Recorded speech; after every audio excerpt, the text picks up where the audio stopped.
欧盟委员会主席冯德莱恩在发表国情咨文演讲时称，目前来自中国的电动汽车几乎占领了全球市场。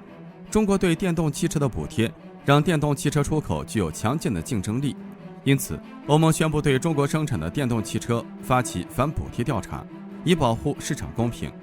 既然欧盟强行升级中国电动汽车在欧盟的价格，那么等到冬天时，中国运往欧洲的天然气也不能太便宜了。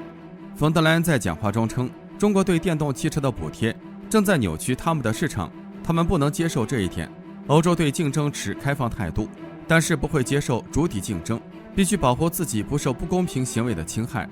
据悉，欧盟将会用13个月的时间来评估是否对中国电动汽车征收高关税，而且不仅仅是中国本土品牌受到反补贴调查，像宝马、特斯拉等中国制造的外国品牌也同样被涵盖在内。实际上，欧盟此举只不过是一种自私的表现，用调查措施干预公平市场竞争，目的就是为了在与中国产品竞争时保持优势地位。其实，欧盟对中国电动汽车采取限制措施是早已经预料到的事情。对于新兴事物，西方总会对其施加压力和障碍，以保障西方眼中的国际秩序。面对来自中国电动汽车的公平竞争，欧盟首先想到的不是如何发展产能、降低成本，而是用行政手段干预市场，以维护传统燃油车企业的利益。对欧盟施加的关税壁垒，中国商务部表示强烈不满和高度关注。中方表示，欧盟所采取的调查措施是保护主义行为，将对全球产业链造成严重影响，对中欧经贸关系产生负面影响。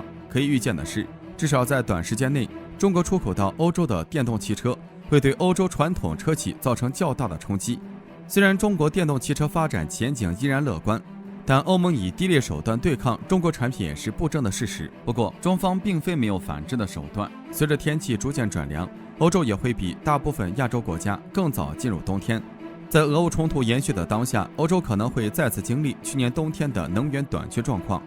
等到那时，欧洲还是要倚仗中国的天然气。除了管道之外，俄罗斯天然气公司通过北方海路运送的液化天然气也已经运抵中国。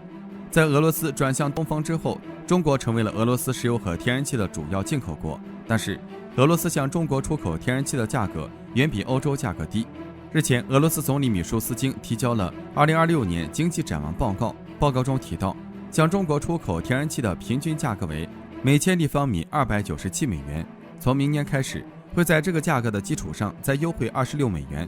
反观俄罗斯出口到欧洲的天然气价格达到了每千立方米501美元，中国购买俄罗斯天然气的价格与欧洲差价达到200美元。这种价格差距对欧洲而言显然是一个负担。莫斯科国立国际关系学院专家古利耶夫称，中国购买的天然气不仅可以满足自身需求，还能在价格高峰时转售。如果欧洲面临严寒天气，运往亚洲的天然气将会在欧洲被回购。